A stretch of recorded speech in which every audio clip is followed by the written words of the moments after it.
comes down to a lack of transparency in fuel prices, because you can get one garage charging 8p a litre more, say in Newbury, than they are 10 miles down the road in Reading. And that makes no sense. You would not pay more for your chocolate bar in the same store in one town as opposed to another town down the road. We certainly think motorists have been taken for a ride for some time on fuel prices. So we gave evidence to the Competition and Markets Authority. And what they've said about supermarkets, quite interesting, because supermarkets are still generally cheaper than the main oil company forecourts, although there are a couple of exceptions.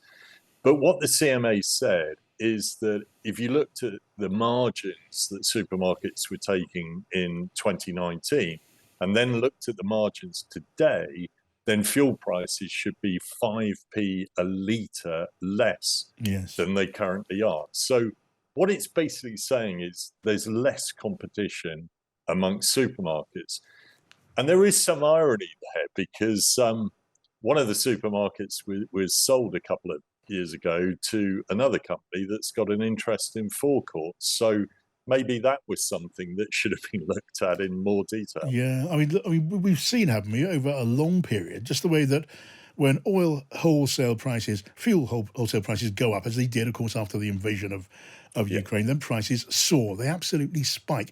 And when those influences wear off or come down, they fall so much more slowly. It's called the rocket and feather effect. Well, indeed. And the CMA actually picked up on that in December. And this is like the second part of their report. So their full report hasn't been published yet. But to some extent, John, it comes down to a lack of transparency in fuel prices, because you can get one garage charging 8p a litre more, say in Newbury, than they are 10 miles down the road in Reading. And that makes no sense. You would not pay more for your chocolate bar in the same store in one town as opposed to another town down the road. So that's one of the problems. What they do in Northern Ireland, the Consumer Council actually publishes all the prices. So you can look at any town and city, what's the most expensive price, what's the cheapest price. And on average, that brings prices down in Northern Ireland when you compare them, say, to Northern England. So that's something we've talked to the government about, and they are looking at it. So I think that would help, an app that actually shows all the prices. And they have that in Austria, they have it in France. So it just leads to more competition. I mean, it is oddly, by the way, worse for diesel, isn't it? Because diesel is cheaper on the wholesale market, but so much more expensive when you get to the forecourt.